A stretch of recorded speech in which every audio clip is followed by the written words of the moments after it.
क्या है civil services. एक बार फिर से आपका स्वागत है इन स्ट्रैटेजीज वीडियो सीरीज में। यहाँ हम डिस्कस करें यूपीएससी और स्टेट पब्लिक सर्विस कमीशन द्वारा जो एग्ज़ाम कंडक्ट किए जाते हैं उन एग्ज़ाम को क्रैक करने की आपकी किस तरह की अप्रोच चाहिए। तो इस तरह से हमारी पिछली जो वीडियोस है ज़रूर आपने वो देखी होगी और जिसमें मैंने बिल्कुल शुरू से ही बताया है कि अगर आप यूपीएससी और स्टेट सर्विस कमीशन की तैयारी कर रहे हो तो आपको किस तरह से आगे बढ़ना है।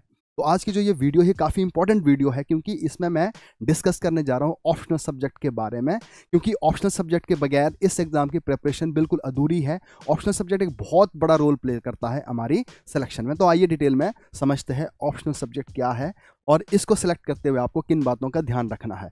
जैसे कि हमने पीछे भी देखा था पिछली वीडियोज़ में कि यूपीएससी में जो ऑप्शनल सब्जेक्ट है वो 500 मार्क्स का होता है आउट ऑफ 1750। तो इस तरह से करीब करीब 1/3 जो वेटेज है मार्क्स की जीएस के पेपर में ऐसे को मिला के ऑप्शनल को मिला के वो 1/3 रहती है हमारे ऑप्शनल सब्जेक्ट की। और उसी तरह से एचएस में टोटल 900 मार्क्स का मेंस का स्कोर होता है रिटर्न का, उसमें 200 नंबर का ऑप्शनल होता है। यहाँ पे करीब करीब 25% इसकी वेटेज रहती है। जो ऑप्शनल सब्जेक्ट है उसको गेम चेंजर भी बोलते हैं क्योंकि इसमें जो डिफरेंस है वो कई बार बहुत बड़ा दिखता है। जैसे हमने देखा है कि एचएस में अगर किसी का मिनिमम या एवरेज स्कोर 120 है तो जो टॉपर होता है उसका 170 तक भी चला जाता है। तो यहाँ पे 70-80 नंबर का जो गैप दिखता है वो बहुत ह्यूज गैप होता है, जिससे जो फाइनल सिलेक्शन होती है, जो फाइनल लिस्ट होती है, उसमें आना बहुत आसान हो जाता है। तो इसलिए एक एज रहती है ऑप्शनल सब्जेक्ट की आपको फाइनल लिस्ट में स्थान दिलाने में। अब बात करते हैं हम यूपीएससी का और एचएस का क्या तरीका रहता है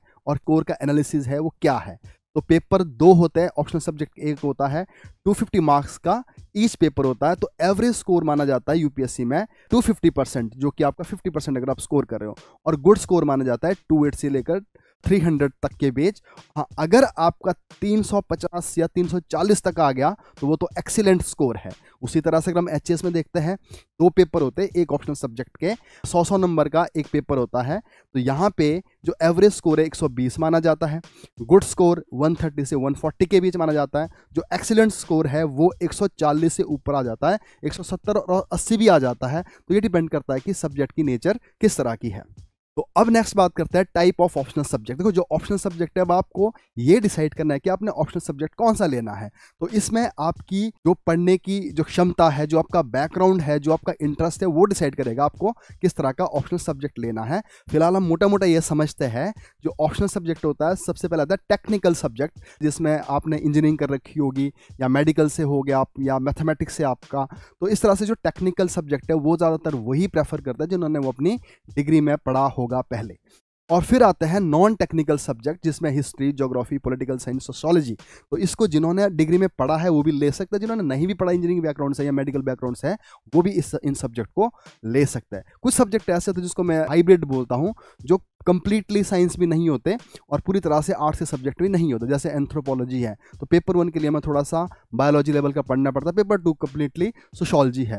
तो ऐसे भी बहुत सारे सब्जेक्ट है, साइकोलॉजी है, एंथ्रोपोलॉजी है, तो ये हम हाइब्रिड कैटेगरी में रखते हैं। और फिर आता है लिटरेचर सब्जेक्ट, जिन्होंने लिटरेचर पढ़ा है, कोई इंग्लिश ले रहा है, कोई हिंदी ले रहा है। तो इस तरह से ये जो सब्जेक्ट की एक डिवीजन है, तो आपको ये डिसाइड करना है कि आपको कौन सा सब्जेक्ट ऑप्ट करना है और आपकी बैकग्राउंड क्या है। तो नेक्स्ट हम बात करते हैं कि what to do before finalising your optional subject. अब सवाल आता है कि आपको किस तरह से फाइनलाइज करते हुए किन बातों का ध्यान रखना है। तो सबसे पहले है जी चेक सक्सेस रेट, कि उस सब्जेक्ट को जिनको आपने शॉर्ट लिस्ट किया होगा, ऑब्वियसली आपने जो शॉर्ट लिस्ट किया होगा या तो साइंस के सब्जेक्ट में से किया होगा या आर्ट्स के सब्जेक्ट किया होगा या लिटरेचर से किया हो, तो आपको ये देखना है कि उसका सक्सेस रेट क्या है। और आपको कैसे पता चलेगा कि आपको कौन सा सब्जेक्ट ऑप्ट करना है। तो डाउनलोड एंड रीड सिलेबस, इसको अच्छी तरह से पढ़े और go through previous year question paper. और यहाँ तक आज की डेट से यूट्यूब में आपको टॉपर स्टॉक मिलती है, वो भी ऑप्शनल के बारे में बताते हैं, उनकी क्या स्ट्रैटेजी रही है, कैसे उन्होंने पढ़ाई की है।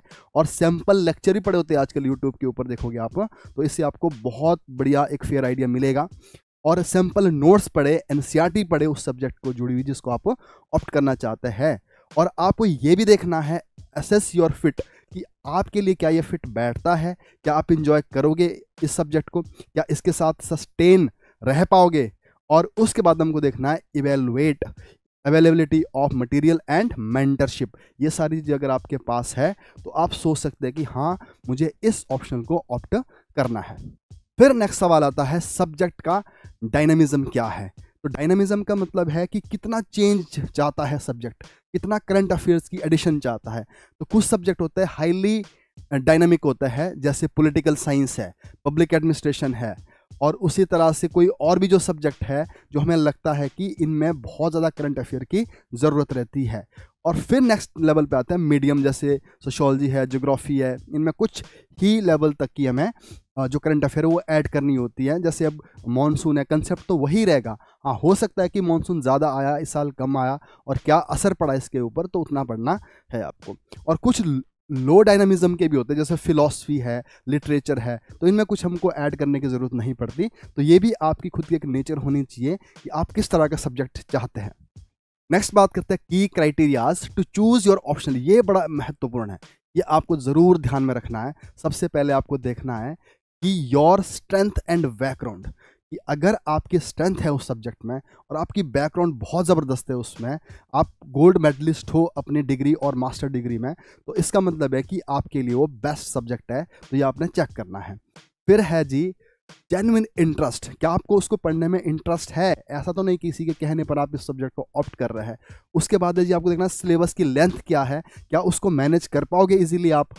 नेक्स्ट आता है availability of study material and coaching, और जीएस के साथ कितना ओवरलैप करता है। जैसे मान लो पॉलिटिकल साइंस है, पेपर 2 के साथ बहुत ज़्यादा ओवरलैप करता है। सोशोलॉजी है, सोसाइटी के साथ काफ़ी ओवरलैप करता है। अगर आपने फिजिक्स ले लिया, केमिस्ट्री ले लिया, तो उसका 0% ओवरलैप होगा हमारे जनरल स्टडी के साथ। ये भी हमें थोड़ा सा ध्यान रखना होता है। नेक्स्ट बात आती है स्टैटिक एंड डायनेमिक नेचर। तो ये भी देखना है कि क्या आपको ऐसा सब्जेक्ट पढ़ना पसंद है जिसमें कुछ भी चेंज ना हो रहा होगा, उसमें कुछ भी करंट ऐड नहीं करना होगा, या आप चाहते हो नहीं मुझे ऐसा सब्जेक्ट पढ़ना है जिसमें बहुत सारा चेंज हो, जैसे पॉलिटिकल साइंस, इंटरनेशनल रिलेशन है। और नेक्स्ट आता है स्कोरिंग पोटेंशियल। ये बहुत इंपॉर्टेंट चीज़ है कि किसी सब्जेक्ट के पास स्कोर करने का, स्कोर देने का बहुत ज़्यादा पोटेंशियल होता है। जैसे साइंस के कुछ सब्जेक्ट होते हैं बट वो वही लेगी जिन्होंने साइंस पढ़ रखी होगी। और दूसरा में ये देखना होता है कि कौन सा सब्जेक्ट आजकल ट्रेंड में चला है, किसको आजकल अच्छा स्कोर मिल रहा है। तो ये हम पिछले 3-4 साल का जब एनालिसिस करते हैं उससे हमें आइडिया हो जाता है कौन सा जो सब्जेक्ट है वो अच्छे से चला है। बट हाँ, जो बातें मैं यहाँ पे बोल रहा हूँ ये ज़रूर होनी चाहिए आपके पास कि आपको अपनी स्ट्रेंथ देखनी है, इंटरेस्ट देखना है, सिलेबस की लेंथ क्या है, क्या उसको कवर कर पाओगे आप, क्या आपके पास अच्छा स्टडी मटेरियल एंड अच्छी मेंटरशिप है, कोचिंग है, और उस सब्जेक्ट की नेचर क्या है, और उस सब्जेक्ट को आप किस तरह से देखते हो, और उस सब्जेक्ट की डिमांड क्या है। तो कई बार क्या होता है, जैसे कुछ सब्जेक्ट होते हैं उनकी डिमांड होती है कि डायग्राम बनाने बड़े ज़रूरी हो जाता है, जैसे ज्योग्राफी है, एंथ्रोपोलॉजी है।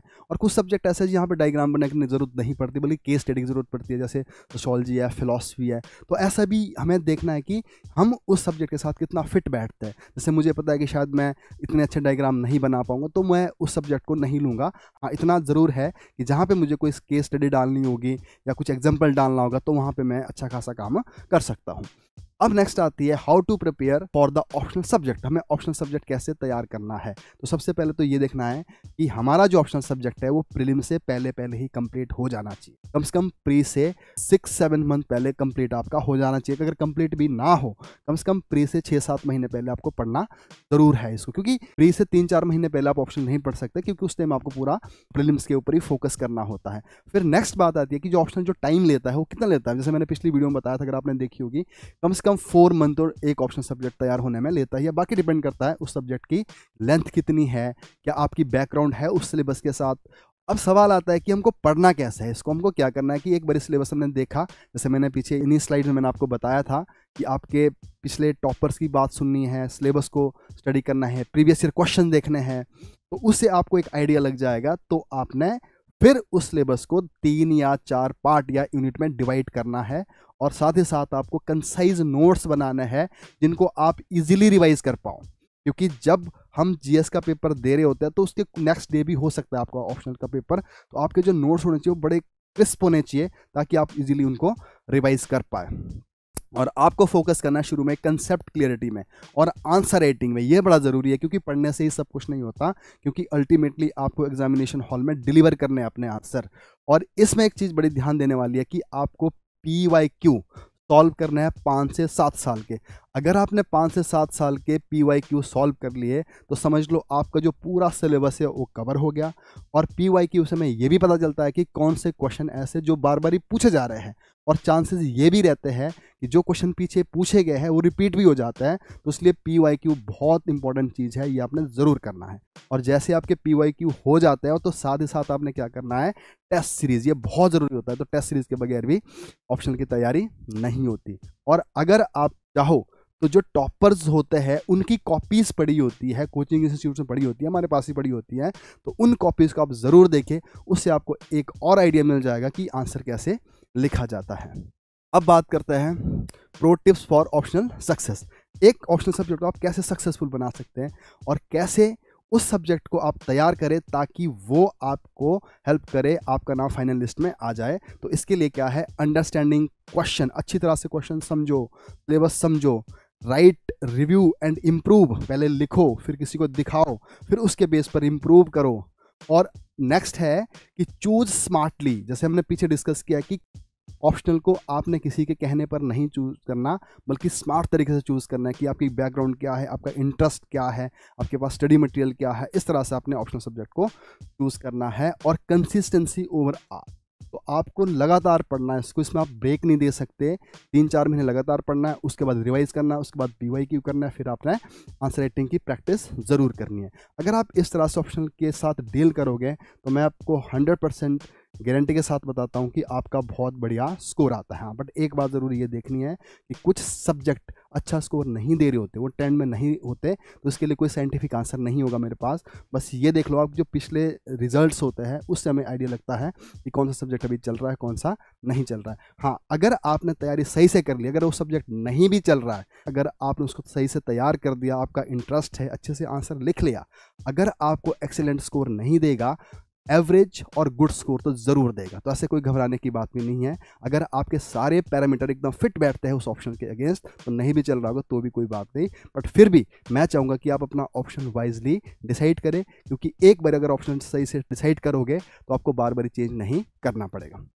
तो नेक्स्ट बात करते हैं कि अगर आप जोग्टा अकेडमी के साथ जुड़ते हैं तो फिलहाल हम कौन सा ऑप्शनल प्रोवाइड करते हैं आपको। अभी हिस्ट्री है, ज्योग्राफी है, सोशोलॉजी है, एग्रीकल्चर है, political science and international relation हम अभी प्रोवाइड करा रहे हैं, और इनके आपको नोट्स भी मिलेंगे।